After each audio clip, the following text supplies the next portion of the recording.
الفاتحة.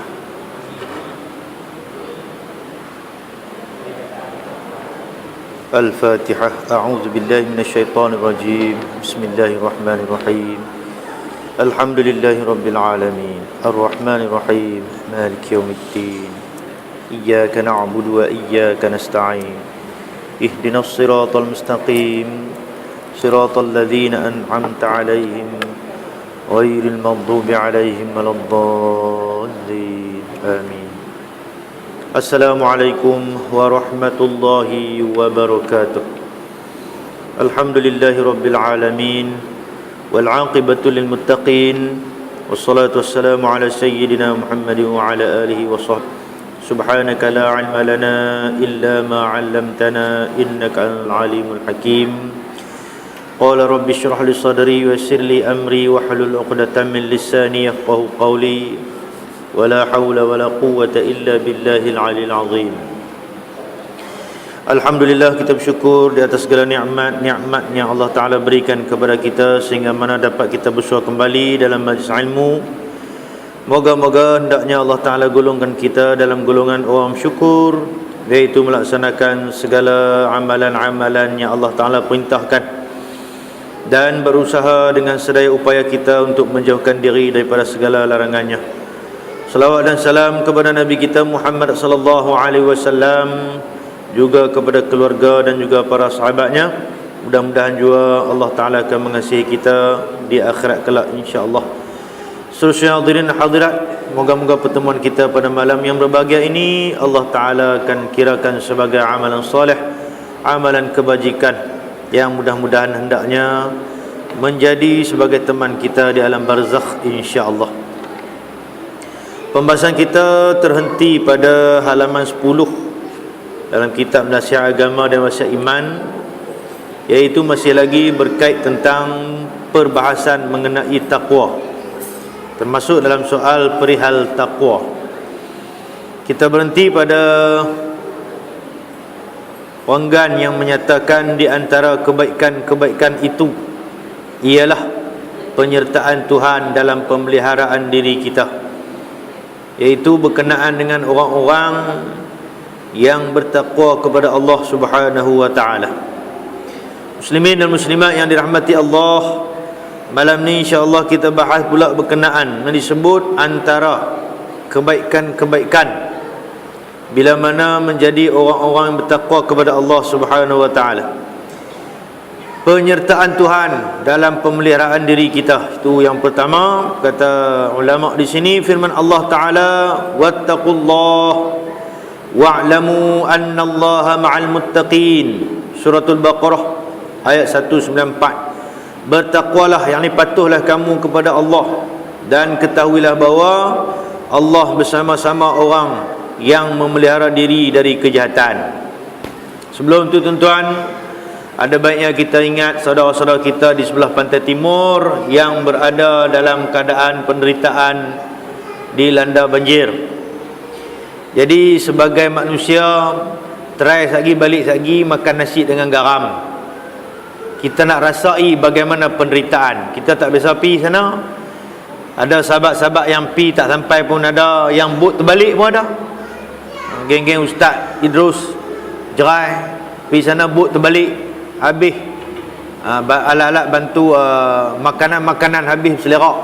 Ujung lepas dapat sangkut di pokok. Itu dia punya musibah yang Allah Ta'ala berikan kepada mereka. Kita tak dapat nak bantu apa, kita bantu dengan doa. Kalau siapa pekat-pekat yang mampu, bantulah dari segi makanan. Duit tak apa nak laku kat mereka, nak beli tang mana, semua habis. Tapi kalau bagi duit kat orang, orang tu boleh pergi beli, tak apalah. Kalau kita boleh mampu beli biskut, buah kurma cantik, no? Kita pakat beli Maggi tak tahan lama, makan lapang. Tapi kurma dia ada khasiat yang boleh memberikan tenaga yang boleh tahan lama. Siapa-siapa mampulah, buatlah. Dari segi pakaian bolehlah bagi, no? Tapi nak bagi elok-elok, lipat, serika, bagi kemas. Jangan bubuh dalam plastik sampah tu pergi lempak lebar. Nampak sangat tak keprihatinan, nampak macam kita nak buang hak lama. baju, buat macam sahabat saya di Terengganu, dia label siap, ni saiz apa, baju apa, kanak-kanak ke apa, boh dalam plastik ke apa ke, bila berselerak pun dia tetap nampak macam baju baru. Tapi kalau baju baru kita posok belum plastik, lempak-lempak, dia nampak macam baju buruk. Boh yang tu. Hak kanak-kanak, lelaki atau perempuan, labelkan saiz apa, M, L ke apa ke. Bagilah bantuan kepada mereka. Yang kita tak mampu nak buat apa, doalah, ya Allah, tambahkanlah hati saudara-saudara kita di sana. Sampai bergaduh pada tuan, gaduh pasal bubuk makanan. Kalau kita pun macam tu juga, tu anak-anak kita, ayah lapang, mak lapang, kita pergi berebut makanan, bergaduh pada. Sebab jalan nak pergi hantar bantuan tu terputus. Dengan kereta tak mampu nak pergi 4x4 pun kadang tak boleh, kena pakai kenderaan besar, berat. Bergaduh pun ada. Bergaduh bukan cari pasal dah, sebab merebut makanan. Waktu tsunami dulu, makanan berlempak tu kan, air mineral buat jurus kaki. Hak ni tak apa nak usul kaki, pergi usul yang mana pun, tapi makanan tak sampai, dengan elektrik tak ada dan sebagainya. Tu penderitaan saudara-saudara kita di sana. Jadi moga-moga kita ni jangan terjadi macam cerita beruk iaitu pokok. Tuan-tuan bisa dengar beruk itu pokok, orang lama saya dengar aku beruk itu pokok ni pasal apa? Sebab dia mendapat nikmat sikit, akhirnya dia lupa, jatuh pokok. Nah, sebab ada 3 jenis angin yang duk tengok, duk parti beruk mak ye ni duk atas pokok. Mari kita bertaruh, kita bagilah siapa boleh bagi jatuh beruk ni. Angin ribut kuat ni, semua jenisnya 3 ni. Macam malam lah, aku ni ada angin kuat. No, belah balik pulau pun banyak, pokok-pokok tumbang, Tanjung pun kan. Ribut ni, lepas bertaruh, nak bagi beruk ni jatuh. Ribut yang pertama, main angin, main kuat, hambus bagi kuat ni. Beruk ni pegang kuat kat pokok, tak jatuh. Dia kata aku serenda.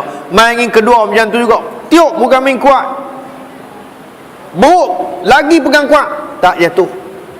Aku serenda, dia kata yang kedua. Yang ketiga pun dia main lagi kuat, beruk main lagi peluk kuat, tak jatuh. 3 jenis angin kuat ni kalah dalam pertaruhan. Main angin sepoi-sepoi basah. Aku pun nak taruh apa boleh ya. Kami hak 3 ni pun tak boleh tambah macam hang. Tak apa. Angin sepoi-sepoi basah ni, dia pergi tiup kat ubun dia pelan-pelan nah. Bila tiup dia beruk tadi ralik, dia ralik-ralik ke debu itu.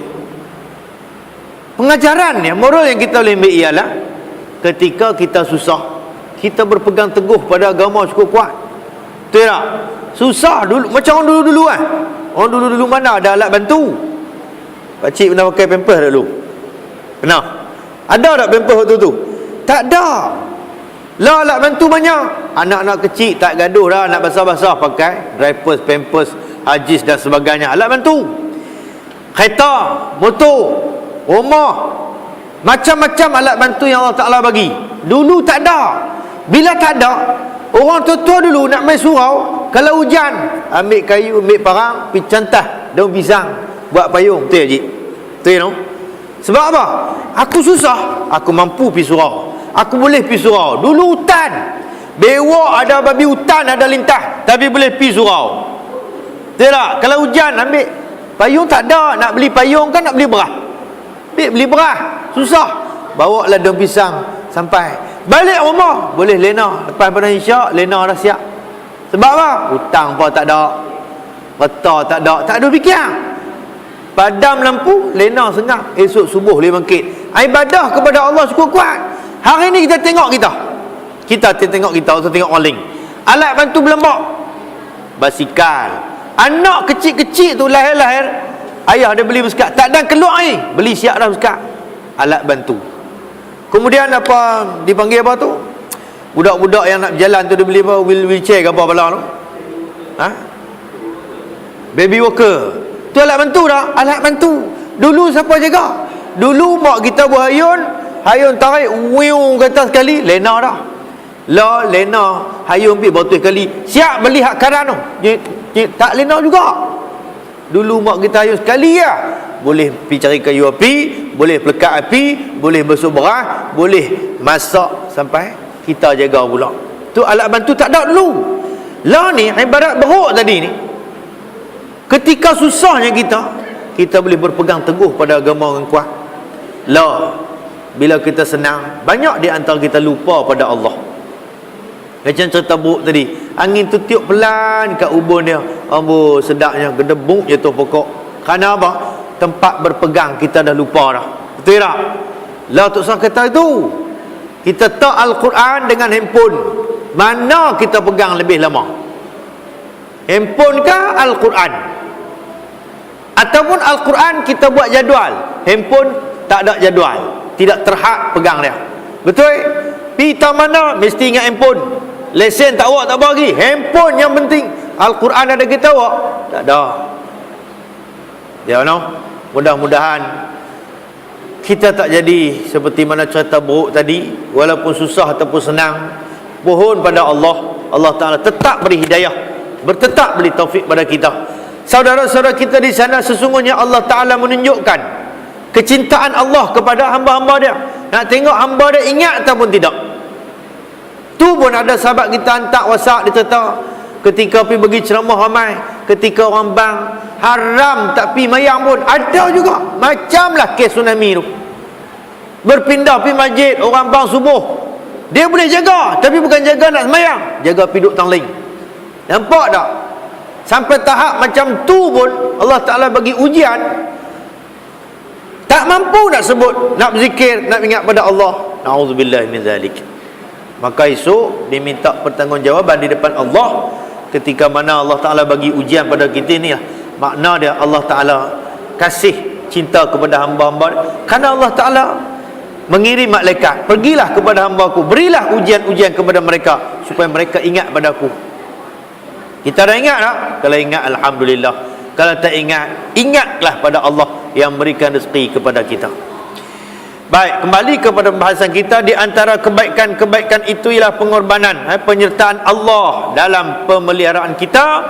Bertakwalah, kata Allah dalam surah Al-Baqarah ayat 194, patuhlah kamu kepadaku, yakni kepada Allah, dan ketahuilah bahawa Allah bersama-sama orang yang memelihara diri dari kejahatan. Baik, tuan-tuan ingat kisah Luqmanul Hakim. Siapa Luqmanul Hakim ini? Luqmanul Hakim dalam riwayat, banyak riwayat menceritakan beliau hidup sezaman dengan Nabi Daud alaihi salam. Dan Nabi Daud banyak merujuk kepada Luqmanul Hakim. Luqmanul Hakim bukan orang yang sega, bukan orang yang handsome, orang yang biasa-biasa saja. Ada menyatakan daripada bangsa Habsyi, orang berkulit hitam. Tetapi Allah Ta'ala bagi hikmah, kebijaksanaan dan amalan-amalan soleh yang dilakukan oleh Luqmanul Hakim, sehingga Allah Ta'ala lekatkan nama dia di dalam Al-Quranul Karim. Ada dua manusia, mereka ni bukan daripada kalangan Nabi, bukan kalangan Rasul, bukan kalangan bangsawan, tetapi mereka ini diletakkan dalam Al-Quran. Pertama Luqmanul Hakim, dan kedua Siti Maryam, ibu kepada Nabi Allah Isa alaihi salam. Dua nama ni yang tersemat di dalam Al-Quran, yang iman mereka itu sangat hebat. Maka dalam soal bertakwa ini, kita ambil dalam kisah Luqmanul Hakim ayat 17 dan 18 dah diceritakan dalam surah Luqman. Ada disebut oleh Allah Ta'ala, ya bunayya la tusyrik billah inna syirk la zulmun azim. Ini seorang bapa yang berpesan kepada anak dia, sehingga Allah Ta'ala lekatkan dalam dada Al-Quran, ya bunayya, wahai anak kesayanganku, la tusyrik billah, jangan sekali-kali kamu syirik kepada Allah. Inna syirk la zulmun azim, sesungguhnya syirik itu kezuliman yang sangat besar. Ini pesan seorang bapa kepada anak dia. Kita kena pesan kepada anak-anak berdasarkan daripada Al-Quran yang diceritakan oleh Allah berkaitan dengan kisah Luqmanul Hakim tadi.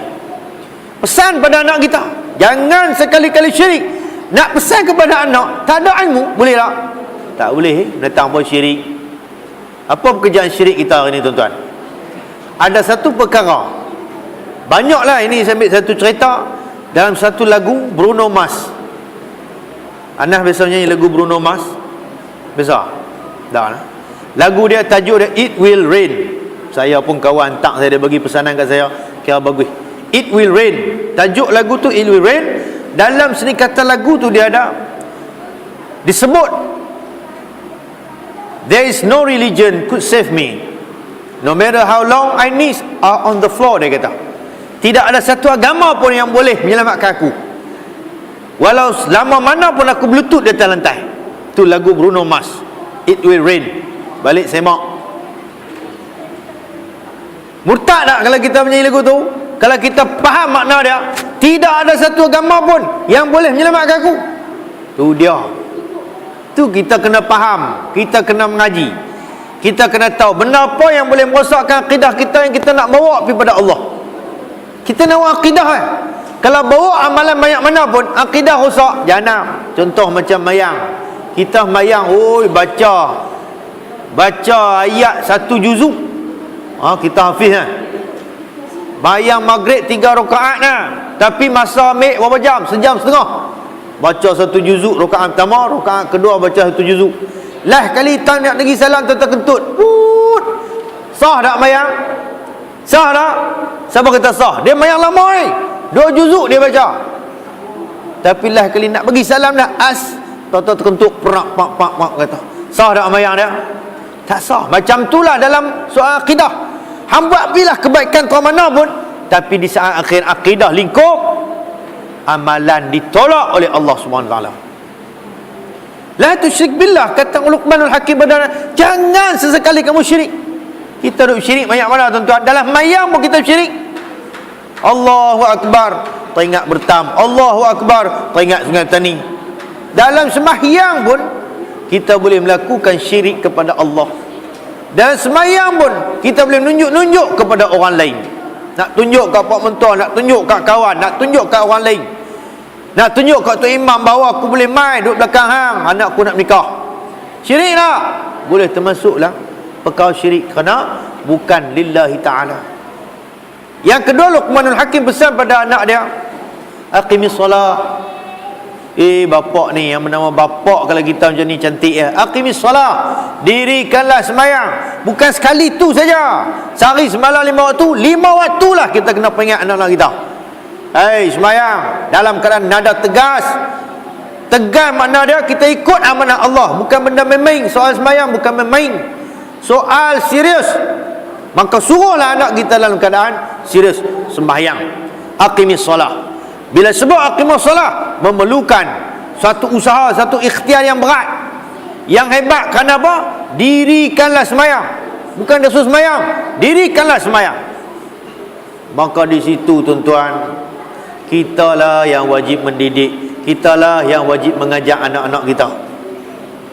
Kita tak tahu, suruh orang lain ajak anak-anak kita supaya faham dan mengerti tentang soal sembahyang yang menjadi tiang agama. Soal sembahyang yang akan dipersoalkan terawal sekali di depan Allah di padang mahsyar nanti. Hak lain tak elok, tak apa lagi. Kalau sembahyang tak elok, jahanam habis. Bukan berarti kata hak lain tak bagi elok ke tak. Sembahyang kena bagi elok, insya-Allah yang lain pun Allah Taala akan bagi jadi elok.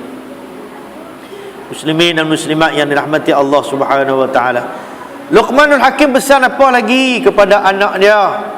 Anak yang dia sayang. Wa'mur bil ma'ruf, suruh orang buat baik. Awak payah kan nak suruh orang buat baik? Lah ni payah sungguh. Jiran kita, kawan kita, payah nak suruh. Dulu tak apa. Zaman era 80-an ke bawah dulu ni, anak hang anakku, anak dia anak kita. Kerana saling bekerjasama membantu menjaga anak-anak. Lah tak boleh pergi tegur anak orang, dia pergi abang kat pak dia main. Hang kata apa ke anakku?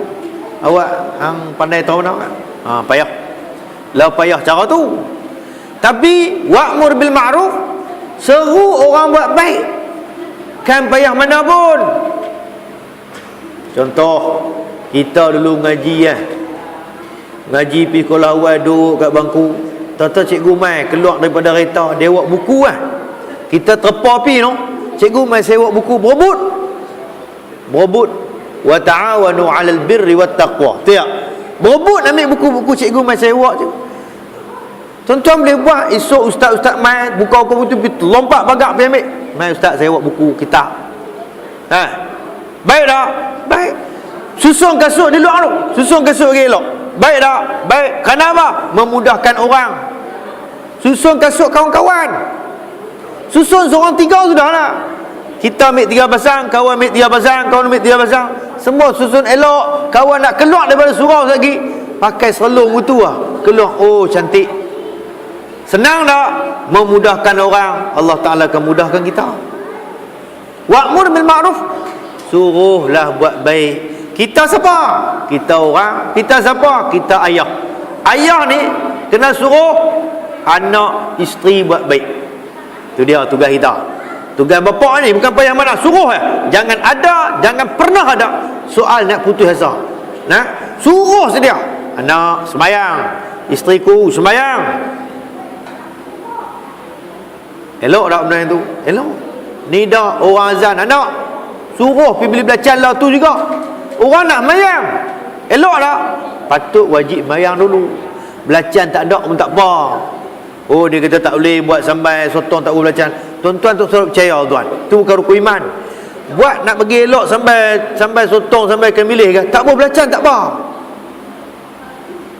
Kepala udang tu ada nama taruh, kisak, hutang, blender sekali. Dia. Telinga tak nampak dah makan. Ni belacan tak boleh lepas. Tak boleh belacan tak apa. Blender beri kemas, buah gula merah, buah sanjawa sekeping. Sanjawa ke lugong? Sanjawa lugong. Bubuh tu. Sekejap nah dia mendidih tu. Cerah, selerak belanga. Ni nak buat belacan. Belacan tak beli, tak apa, mayang dulu. Dia. Wanha 'anil munkar, pesan Luqmanul Hakim lagi, cegahlah yang mungkar. Perkara yang tak elok wajib cegah. Kita ni cegah dah tak? Kalau ada alhamdulillah. Kalau tak ada, mampulah kita. Berapa ramai anak-anak yang pakai tak tutup aurat, anak perempuan. Berapa ramai anak-anak lelaki kita tutup aurat, pakai luar pendek, main bola. Dia kata main bola. Oh, main bola pun tak ikut, tak apa, tak boleh. Tuan-tuan tengok dah final tu, Malaysia lawan dengan Thailand. Tengok je. Mesti tengoknya malam tu lepas kata surut seriat setengah orang. Bukan setengah orang, setengah jemaah seriat. Pasal apa? Kes bola. Ustaz tu kata betul, saya pergi kuliah pun kata orang tak ada setengah, campur dengan tiang ramai. Malam tu tuan-tuan, rakyat Malaysia, khususnya pemain bola sepak kita, apa yang dia tuan-tuan perasan dia buat kat kepala dia, kat rambut dia, tuan-tuan perasan tak? Ya, dia buat qazak yang Allah Ta'ala murka. Nabi kata qazak, Nabi larang mencukur sebahagian kepala. Tu dia lah tu, mencukur sebahagian kepala. Dia buat line pula, Allah Ta'ala murka. Tuan-tuan perasan tak siang rambut siang dia buat yang tu tak? Tak. Nampak sangat orang Islam memalukan sendiri orang Islam. Siam pun tak buat yang tu. Orang Islam kita yang main bola tu buat kepala yang tu. Allah Ta'ala marah, Allah Ta'ala murka. Anak-anak Melayu kita macam tu lah, berlambak buat. Dia buat alat trojan dan sebagainya. Oh, kacau. Jadi kita nak kena faham, wanha 'anil munkar, cegah perkara yang mungkar. Cegah dapat pahala tak? Yang cegah itulah proses kita nak mencegah tu pahala besar. Kita nak sampaikan kepada orang. Nak abak kat isteri, nak abak kat anak-anak, jangan buat macam ni, jangan. Semua jangan mempuih ya. Saya kalau bawa anak pergi supermarket ke apa, nak ambil NU, tak boleh. Ayah ni apa semua tak boleh. Memang tak boleh pun. Tuan-tuan tengok makanan-makanan di supermarket. Makanan-makanan syubhah yang disediakan di supermarket, hypermarket, minimarket dan sebagainya. Semua makanan yang sedap-sedap, betul ya? Oreo, sedap tak? Sedap. Dia kata putar, jilat, celup, makan. Tu Oreo. Sedap, budak-budak seronok. Orang kita yang dewasa pun sedap. Tapi ingat, jenama-jenama mancis, julis, biskut-biskut itu dikhawatiri ada gelatin ataupun selatin. Balik semak mendatang apa seletin, mendatang apa gelatin. Gelatin ni lebih kepada tulang sunsum binatang, termasuk tulang sunsum babi. Manakala seletin termasuklah lemak-lemak haiwan ataupun binatang, termasuklah lemak babi. Auzubillah min zalik. Sebab tu kena cegah benda ni. Proses cegah Allah Ta'ala janji dia bagi pahala. Maka kita pun kena asuh, kena buat perkara macam tu kepada anak-anak kita. Kalau kita sayang, tak sayang lantak bi lah, bagi pi makan bau pun. Itu kena faham. Jadi banyaklah makanan-makanan segera ni di supermarket, di minimarket, di mana-mana lah. Sebab tu Nabi pernah berkata yang mafhumnya, rumah yang tak ada kurma seperti tiada makanan. Rumah tuan-tuan ada tak kurma kat tangan? Siapa ada? Lah ni, siapa ada buah kurma di rumah dia? Siapa ada angkat tangan? Nabi kata, siapa tak ada kurma di rumah dia, ibarat macam tak ada makanan. Pi beli malam ni, boh lantar pawai, esok makan sehari sebiji, 3 biji, 5 biji kan, amalkan. Tuan-tuan oi, ahli sunnah jemaah mau ni wahabi tak? Tak ada kan? Semua ahli sunnah jemaah yang main esok nak minta syafaat pada Nabi. Nabi kata buat sunnah aku. Tak ada apa, roti Oreo ada di rumah. Dia. Kayu sugi siapa ada di rumah angkat tangan? Kayu sugi. Bukan bertanya, kayu sugi ada tak? Tak ada juga. Esok pergi beli di Pekan Pala Betas tu, kedai kebal tu, pergi beli sebatang RM2. Balik mai jual ikut ni RM5 sebatang. Bagi ada di rumah kayu sugi. Kita duk beri gigi hari ni, pahala sunnah dapat tak tuan-tuan? Siapa boleh jawab? Pahala sunnah dapat tak beri gigi? Dapat tak? Oh, baju kuning ayak jagung. Dapat tak? Beri gigi tak dapat. Tapi guna kayu sugi, dapat sunnah Nabi. Kedua, dapat pahala bersihkan gigi. Dua. Siapa yang tak ada kayu sugi esok pergi beli sebatang RM2. Sebatang RM2, balik gonyoh-gonyoh, sunnah Nabi sallallahu alaihi wasallam. Esok kita nak minta syafaat Nabi. Nabi kata buat sunnah aku tak? Tak. Awak beri gigi sunnah kah? Tidak tuan-tuan. Bahkan doktor gigi dia kata beri gigi ni 2 bulan wajib tukar. Tapi orang Melayu bohong lah. Lagi tak jadi macam rambut, dia tak nak tukar.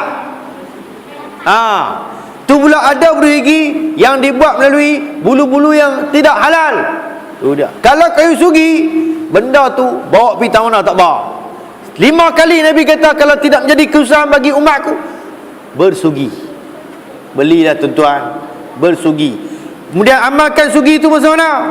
Sebelum tidur, berwuduk, bersugi, pahala besar. Saya buat tak? Buat yang kena habak tu. Kerah nak buat sampai nak muntah pun dah. Dia tak bisa bersugi, tonyoh-tonyoh, wek. Tak apa buat. Yang penting kita nak sunnah Nabi sallallahu alaihi wasallam. Turun lepas buat kat macam mana pun. Ubat lagi tak ada beli. Betul tak? Tak apalah, yang nak beli ubat lagi belilah. Tapi kalau nak 5 orang beli gigi besar ni, minggu cerah dah. Tak kira termasuk hak main lagi kan. Hak kecil-kecil tonyoh-tonyoh lempak tu kan. Bila ada kayu sugi, RM2 tahan lama. No? Gunakan kayu sugi tu, gunakan sunnah, ikut kaedah sunnah Rasulullah sallallahu alaihi wasallam. Kalau kita sayang kepada diri kita, ahli keluarga kita, buatlah benda. Itu termasuk sunnah yang dilupakan. Sunnah yang dilupakan, yang kita sendiri mengaku ahlu sunnah wal jamaah, tapi tak buat sunnah Nabi. Masya Allah. Tidur tanpa berwuduk sangat rugi. Tobat sejuk ni kata dalam ahli kajian meteorologi. Benda apa tu? Meteorologi. Dia kata angin Siberia mai. Tu ya? Tak tahulah lu ramalan ni apa. Angin Siberia mai, angin Siberia ni tempat sejuk kan. Yang datang meniup ke sini dan akan berlaku perubahan cuaca, wallahu alam. Tu kajian mereka. Tambahlah ni sejuk nak ambil wuduk waktu tidur. Pakai dak lah. Tapi amalkan. Amalkan sentiasa. Bila tak ambil wuduk, dia rasa susah hati. Amalkan. Sebelum tidur, buat kita dulu. Lepas tu kalau berjaya, buat kat bini kita, buat kat anak-anak kita. Buat benda macam ni. Ayah sayang kat hampa, aku sayang kat hang wahai isteriku. Aku nak kita sama-sama buat sunnah Nabi sallallahu alaihi wasallam yang dilupakan oleh kebanyakan orang-orang Islam. Betul tak? Angguk lah. Seorang tak angguk. Ingat kembalikan balik sunnah-sunnah Nabi sallallahu alaihi wasallam. Kemudian pesan Luqmanul Hakim pada anak dia lagi, wala tamshi fil ardi maraha, jangan kekali-kali kamu jalan atas muka bumi ni dalam keadaan sombong. Ni seorang bapa pesan pada anak dia. Lah ni bukan tak tahu, anak-anak zaman lah ni lahir cahaya dalam api, cahaya dalam kaca, lahir ayak dalam besi. Kita dulu lahir ayak dalam telaga, api kena cucuh niri jadi pelita. Lah mereka lahir api dalam kaca, tu dia ada lampu. Ayak dalam paip buka saja. Hebat tak? Hebat lah mereka. Tapi ingat, pesanlah pada anak-anak, baik kita senang, baik kita susah, wala tamshi fil ardi maraha, jangan sesekali kamu jalan dalam keadaan sombong kepada Allah. Ni Allah Ta'ala pesan pada Nabi. Jangan pula kita berpaling muka pada orang. Nampak dia ni hina sikit, berpaling. Jangan, Allah Ta'ala marah. Itu sombong nama dia. Bergaulah dengan apa jua bangsa, dengan berbagai-bagai peringkat, dalam keadaan tawaduk, kita rendah diri. Bahawasanya kalau kita hebat, ada lagi yang maha hebat, Allah Subhanahu wa ta'ala. Muslimin dan muslimat yang dirahmati Allah Subhanahu wa ta'ala. Kemudian kata Allah lagi dalam suratul Baqarah berkenaan dengan ulama sebut tadi beberapa kebaikan yang Allah Ta'ala berikan kepada orang bertakwa, ialah ilmu ladunni. Ilmu ladunni disebut wattaqullah wa yu'allimukumullah. Wattaqullaha wa yu'allimukumullah. Suratul Baqarah ayat 282. Bertakwalah kamu kepada Allah, dan Dia, yakni Allah, akan mengajar kamu. Jadi konsep mengajar, kita ni siapa tuan? Konsep mengajar ni kita tak erti apa. Kita kadang boleh mengajar, tapi belum tentu boleh mendidik. Maka bertakwa dulu pada Allah. Bertakwa dulu, melakukan perkara-perkara kebajikan yang wajib. Wa yu'allimukumullah, Allah Ta'ala akan mendidik kita nanti. Yang tak faham, Dia bagi faham. Wa may yattaqillaha yaj'al lahu makhraja warzuqhu min haitsu la yahtasib. Siapa-siapa yang bertakwa pada Allah, Dia akan bagi buka jalan dia yang seluas-luasnya, dan memberikan rezeki tanpa diduga. Maka takwa dulu, baru Allah Ta'ala akan didik, ajak kita. Mampukah kita mendidik 10 orang anak, 10 kepala, 10 macam perangai? Mampukah tuan-tuan? Dengan dasar kita bertakwa pada Allah, Allah Ta'ala yang memelihara, Allah Ta'ala yang mendidik kita, supaya kita boleh mengajar anak-anak kita sesuai yang diperkenankan oleh Allah dan Rasul. Maka kalau kita tak takwa tuan, mengaji tak mau, surau tak mau, jamaah tak mau, kacau tak? Susah tuan, susah kita nak didik anak-anak. Anak-anak jawab boleh, ayah pun tak pergi mayang, nak suruh kami mayang. Yang setengah cerkah pak, tu dia poi wajak. Anak pula kata kat pak wajak. Pasal apa? Kita tak takwa pada Allah. Kalau kita bertakwa pada Allah, kerana kita takut, Allah Ta'ala akan mengajar dan mendidik zuriat-zuriat kita, supaya mereka juga akan hormat, akan sayang, akan segan, akan takut kat kita. Ayah kita dulu dalam keadaan susah cari rezeki, tapi boleh beribadah pada Allah. Macam mana perasaan kita nak minta duit? Kita akan melalui mak kita. Mak kita habaq ke ayah kita, ayah kita dak, mak kita mai habaq kita lek dak. Sengak. Lah ni try pergi minta, ayah tak bagi. Boy, anu tak boleh. Orang lain pakai handphone dah ni, cik tak pakai apa pun. Tinggi suara. Kita dulu try minta 5 upang dia, hak ni dapat kelepang, kata tak tahu, aku tak ada duit. Sekali dia dapat, sampai kesut tak minta dah. Jadi Allah Ta'ala akan mendidik kita untuk menjadi orang-orang yang berilmu, kerana diajar oleh Allah Subhanahu wa ta'ala. Tuan-tuan dan puan-puan, pernah tuan-tuan baca cerita tentang seorang ahli neurologi yang nama dia Leopold, berbangsa Austria. Austria ni berhampiran dengan Czechoslovakia, Hungary. Siapa-siapa kalau ada duit pi lah. dia ni pakar neurologi, pakar saraf. Bukan orang, pakar saraf. Saraf di tubuh badan kita ni, yang halus-halus. Dia telah mengeluarkan kenyataan bahawa tempat-tempat anggota wuduk lah saraf cepat merangsang.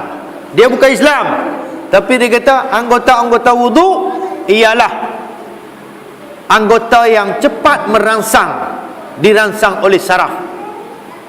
Dia mengkaji tentang wuduk ni, kerana dia kata bahagian dahi, bahagian-bahagian wuduk lain adalah anggota-anggota yang sangat cepat dan mudah dirangsang oleh saraf.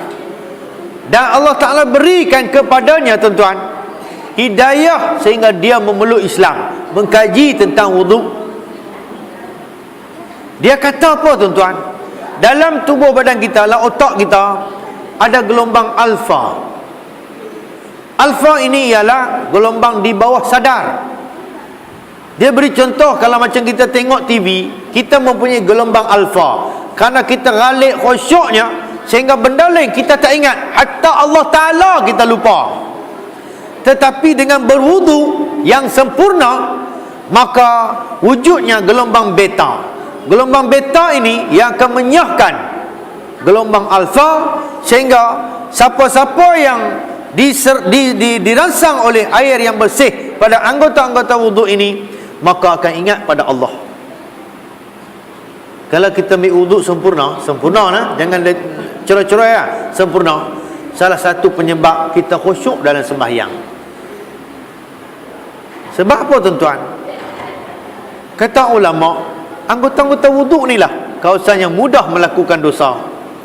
Tangan, muka nampak macam ni, tapi kalau ubah cara dia, mendatangkan dosa. Jelil lidah, tunjuk jengui kat orang, dia main. Dosa dah, dosa. Kita baluk okok daun, bisa okok daun termakau paip, muka macam ngenti. Makna dia, kita buat apa? Kita menafikan hak Allah dia, pergi makan kenduri, haram, tak sedap pun. Dosa dah. Dengan wajah saja, tuan-tuan, di wajah boleh melakukan berbagai-bagai dosa. Mulut, berapa orang bergaduh pasal mulut, lidah.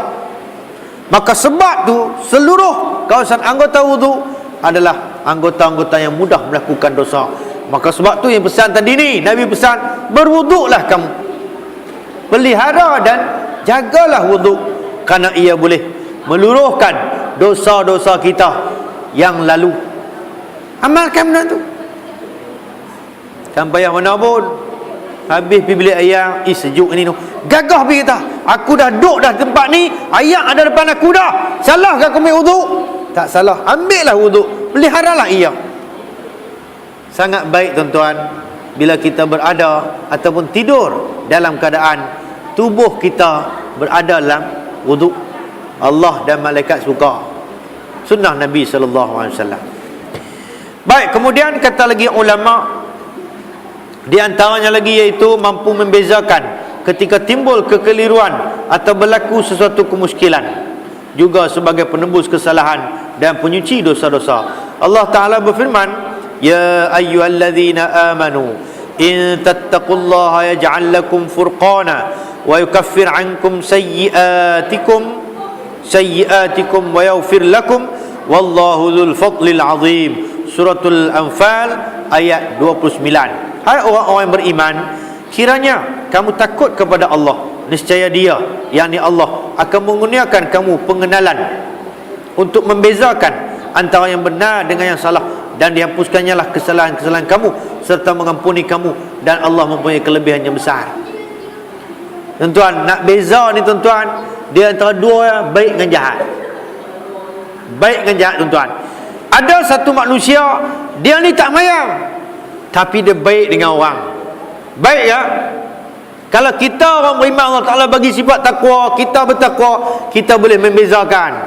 Dia baik dengan manusia, tapi dengan Allah tak nak mayang. Ada kenduri, sebelum subuh dia turun dah main tolong, sampai merelok dia balik. Mayang dia pergi mayang tak? Tak, ada jenis ni. Tapi orang kata apa? Dia baik. Di sisi Allah dia baik tak? Tidak. Kita dapat membezakan dengan izin Allah Subhanahu wa ta'ala. Allah Ta'ala yang akan bantu kita.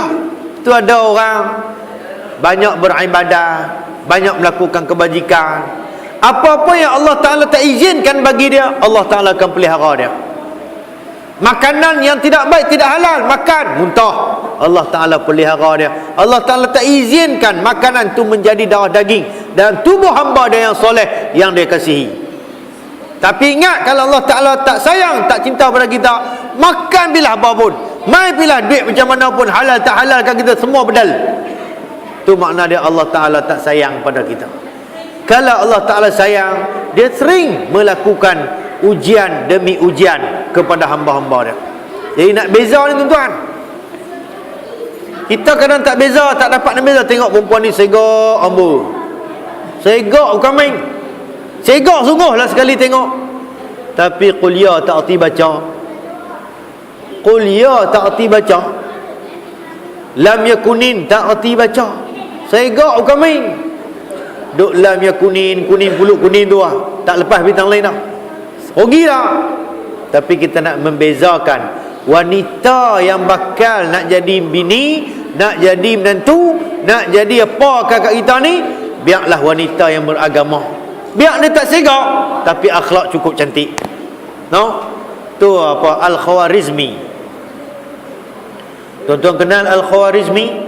Pakar matematik, ahli pakar matematik Islam. Dia membuat andaian, pengiraan dalam menurut hukum matematik.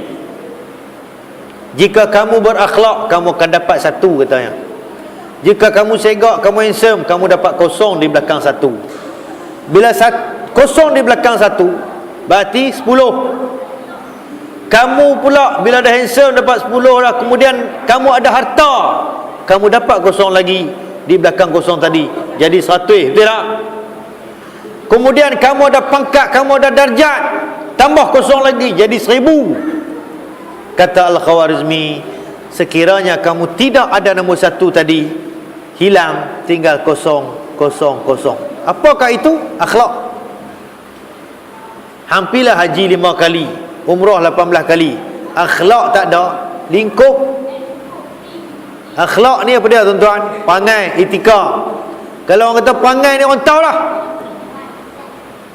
Tu Pak Haji tu balik Mekah 5 kali. Wah, aku pun tak faham. Ayam mai berak dia tenggelung patah kaki. Ayam mai berak tenggelung patah kaki. Akhlak ada tak? Tak ada.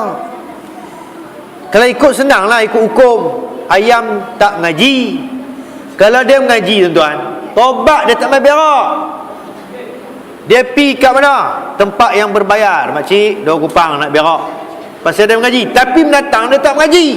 Sebab tu dia main murah berak ikut dan lah. Pret. Lembu berak ikut dan lah. Atas kereta kita boleh berak kalau balik kampung kan. Pasal apa? Pasal tak mengaji.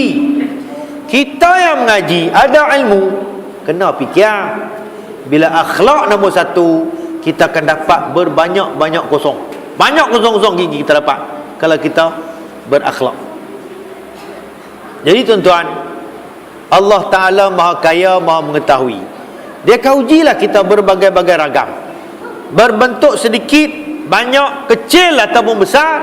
Semua tu berlandaskan kepada kesesuaian iman yang ada pada kita. Jadi ingatlah tuan-tuan, bahawasanya kita nak membezakan satu-satu benda ni mesti dengan ilmu. Kalau tidak tuan-tuan, tak boleh pergi ke mana. Tak boleh pergi ke mana tuan. Orang yang sembahyang sama semua. Tu imam rokok, dia pun rokok.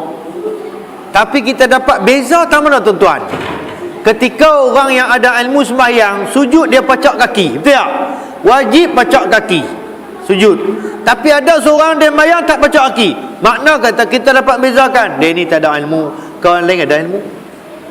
Tidak, bahmayan jangan bermain. Ketika sujud, 7 anggota wajib kena beri betul. 2 tapak tangan, 2 kepala lutut, 2 kaki pacak dan dahi. Kurang 1 ditolak sembahyang. Ingat no? Ingat no? Tu kalau kita nak dapat nak membezakan orang, tu salah satu dia. Orang yang tak ada ilmu, yang tak bertakwa tuan, dia tak boleh bezakan juga huruf-huruf hijaiyah. makhraj, zal dengan zain, sa dengan sin. Kalau dia ada ilmu, dia diberikan ketakwaan oleh Allah, dia dapat bezakan. Karena banyak orang yang lalai dan leka. Contoh dalam soal baca Fatihah, siratal lazi, dia hantam huruf zain. Sah tak? Tak sah. Siratal lazi, huruf zain bukan zal. Kalau dia berilmu, dia akan baca sesuai dengan huruf. Itu tuan-tuan, moga Allah Ta'ala bagi kepada kita agar dapat membezakan yang mana betul, yang mana tak betul, yang mana boleh, yang mana tak boleh. Baik, di antara kebaikan yang lain ialah keselamatan dari api neraka. Allah berfirman, wa in minkum illa wariduha kana ala rabbika hatman maqdiyah thumma nunajjil ladzina ittaqau. Surah Maryam 71 72. Dan tiada seorang pun di antara kamu melainkan melaluinya, yakni api neraka. Itulah keputusan Tuhanmu yang tidak dapat dihindarkan. Lalu kami selamatkan pula golongan mereka yang bertakwa. Wajib setiap orang Islam yang mengaku beriman pada Allah melintasi titik siratal mustaqim. Semua wajib. Sampai Nabi cerita pada kita, yang berjalan dengan muka pun ada. Nak lintas titik sirat menuju ke syurga Allah Subhanahu wa taala. Allah Ta'ala selamatkan bagi hamba-hamba dia yang bertakwa kepadanya. Nabi kata, setiap orang yang nak melintas titik sirat berdasarkan amal. Amalan dia elok, kemah, laju. Hak tak kemah, slow sikit. Hak lagi tak kemah, lagi lambat. Sampai merangkak pun ada. Titik yang disebut oleh Nabi tajam lebih daripada pedang, halus lebih daripada rambut. Tak logik tak masuk akal. Tapi di akhirat kita akan jumpa benda tu. Kita minta lah pada Allah, kiranya kita melepasi titik sirat ini sampailah ke dalam syurga. Tak kira lah macam mana pun, yang penting semua orang nak menuju pada syurga. Tajam tajam lebih daripada pedang, tuan.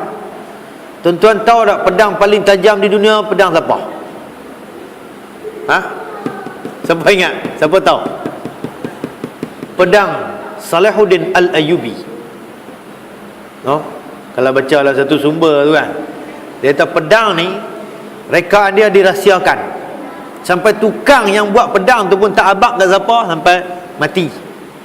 Dikaji oleh orang putih, pedang paling tajam di dunia pedang Salahuddin Al-Ayyubi. Dia ada TNT. TNT tentang apa? Saya tak tahu. Tapi dia ada lah nano apa tahu lah. Pedang tu dulu punya cerita, tapi lah ni baru tahu dia ada besi nano ke apa, wallahu alam, yang diambil dari Andalusia apa ke mana. Yang dikaji oleh orang putih ni, pedang paling tajam yang boleh melibas 2 batang pedang, putih pedang tu, tetapi tidak memberi bekas kepada pedang Salahuddin Al-Ayyubi. Pedang paling tajam di dunia. Tapi titik siratal mustaqim ni lagi tajam. Hanya mampu dilintasi oleh orang-orang yang Allah Ta'ala sebut, thumma nunajjil ladzina ittaqau, dan lalu kami selamatkan pula golongan mereka yang bertakwa pada Allah. Jadi tuan-tuan, takwa ni, nak jadi orang takwa ni macam ni lah. Main mengaji, duduk ya. Bila duduk, tak pergi dia rimah lama. Dia rurah kot ni. Itulah sistem mengaji. Mengaji lah ni lah, sistem mustami', mendengar. Pasal apa kata mendengar? Pasal tak ada alat tulis. Kalau ada alat tulis ni, dia komplit sikit lah kan. Ni sistem mendengar. Bila mendengar ni tuan-tuan, bukan kata tuan-tuan, saya pun kalau duduk tuan-tuan, apa tu? Bila ustaz ni nak berhenti tau. Lama-lama dah, bila nak berhenti. Kalau saya duduk tempat tuan-tuan, lah di saya duduk tali kemah sembang, orang tak jawab sembang seorang. Itu cerita dia. Jadi nak lintas titik siratal mustaqim wajib bagi semua yang mengaku Islam, yang beriman kepada Allah. Hanya orang-orang yang bertakwa, kata Allah, kami selamatkan mereka, berjaya sampai ke seberang sana untuk mendapat ganjaran syurga yang diganjarkan oleh Allah Subhanahu wa taala. Muslimin dan muslimat yang dirahmati Allah Subhanahu wa taala. Kita ni tuan-tuan, bila sampai tahap takwa, jangan kita kata kita orang takwa. Oh, aku ni orang takwa ni, jangan. Jangan, no. Katalah aku nak jadi orang yang bertakwa. Jangan kita ngaku kat orang, aku orang takwa lah. Jangan. Tu something wrong. Ada sesuatu tak kenal dalam sarah dia. Oh ya, short. Nah, katalah aku ingin, aku berazam nak jadi orang takwa kepada Allah Subhanahu wa taala. Nah, moga Allah Taala bantu kita dalam berbagai-bagai kaedah yang dilulu syarak. Jangan kaedah-kaedah yang tak betul. Na'udzubillah min zalik. Dan kata Allah Taala lagi, wa yunajjillahu alladhina ittaqaw bimafazatihim la yamassuhumus su' wa la hum yahzanun. Surah Az-Zumar ayat 61.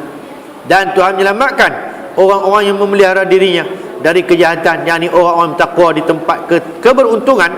Mereka tiada disinggung oleh keburukan dan mereka tiada berduka cita.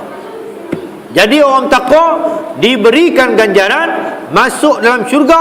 Tempat syurga adalah satu tempat yang tidak pernah disinggung ataupun diganggu gugat perasaan dia. Tempat bersedap-sedapan, tempat berlazat-lazatan. Itulah syurga nama dia. Bagi siapa ni tuan-tuan? Orang-orang yang bertakwa kepada Allah. Orang-orang yang memelihara diri daripada kejahatan. Benda jahat ialah benda yang tidak disukai oleh Allah dan Rasul dan orang-orang alim. Jahat. Awak duduk kedai kopi jahat tak? Tak jahat. Duduk kedai kopi 2 jam, jahat tak? Tak jahat. Tapi tak mayang, sembang tak berhenti, banyak dosa dah. Banyak cakap, banyak dosa. Banyak salah. Bila banyak salah, banyak dosa. Ada tuan-tuan jumpa kedai kopi buat tahlil dia? Ada? Pipi beli kopi Al-Fatihah. Kopi tak boleh minum ni. Baca Allah tahlil, baca doa panjang kata. Tokek kedai kata mungkuih gula main 2 kali jenis ni mungkuih. Tak ada tu. Di tempat-tempat dia, di masjid dan di surau ataupun di rumah buat tahlil kan. Di kedai kopi ni payah lah. Kalau ada pun majlis pembukaan perasmian kedai kopi, itu adalah. Lepas majlis perasmian tu dia buat video gambar dustan, gambar orang putih. Tak ada lah keberkatan kan. Itu jenis tu. Jadi kita ni nak cari tempat kebaikan lah, tempat-tempat macam ni lah. Bukan berarti di kedai kopi tu tempat jahat dah. Tapi tempat yang kita duk pi tu boleh lara. No, sia-sia. Takat pi minum, habis minum, balik. Jangan duk minum, hirup 2 jam, sembang tak berhenti. Tu balik. Sampai ada satu tempat tu saya pernah dengar orang cerita saya, orang panggil dia gelak mat kambin. Di sini tak ada kan. Pasal apa tuan-tuan? Ada pasal dalam 3 jam tu dia sembang bab kambin ni. Sampai orang panggil dia bab kambin. Tu dia. Kita pun jangan ada buat yang tu. Sembang benda yang bermanfaat. Sembang benda yang orang boleh ambil pengajaran daripada kita. Korang balik pun kata, bagus juga sembang dengan dia tu. Sembang benda yang bermanfaat. Ni sembang benda sampai dunia semua Sembang daripada pokok, batang, akar, habis dicerita bab dunia. Bab akhirat tak sentuh langsung. Itu tak ada manfaat. Jadi Allah Ta'ala sebut di sini, Tuhan menyelamatkan orang-orang yang memelihara diri dari kejahatan, yang ni orang-orang yang bertakwa. Benda jahat ni keliling kita tuan, keliling kita. Dengan mata kita boleh buat, telinga kita boleh buat, mulut dengan boleh buat, tangan boleh buat, kaki boleh buat, semua boleh buat benda jahat. Tapi dengan benda tu juga kita boleh buat kebaikan untuk mendapat keberkatan, mendapat keampunan daripada Allah Subhanahu wa taala. Dan Allah Ta'ala sebut lagi, mereka tiada disinggung, iaitu Allah Ta'ala masukkan mereka ke tempat keberuntungan, yang ini syurga, dan mereka tiada disinggung oleh keburukan dan mereka tiada berduka cita. Dalam syurga tak pernah ada duka cita. Tak ada. Di dunia ada. Dekat mana kita gembira, sagi main tak syok. Hari ni sonok, tetap TMB main tak bil RM58. Syok tak syok. Bil ayak PBA main tak RM56 kak. 2 bulan kali tak RM100. Lala tu tak syok. Tu di dunia. Tapi di akhirat masuk dalam syurga tak ada bil lah. Bil pun tak ada, keduka citaan pun tak ada, semua sonok lah. Kerja duk main dengan bidadari ya. Ligan kot ni, ligan kot ni, letih pun tak. Itu dalam syurga. Yang kita nak ligan ni apa? Ligan tu. Kata kat di dunia ni, takat orang kaya pakai Ferrari lah ni tuan-tuan, naik highway jam, dia pun kena jam kau. Kata 1 juta, tapi kalau jam dia tak boleh terbang, duduk dalam kereta tu. Kita naik kereta murah, jam juga, dia dapat kereta mahal 500,000, setengah juta dah. Tapi kalau jam macam tu, tu orang kaya kan di dunia kan, duka cita tak? Duka cita.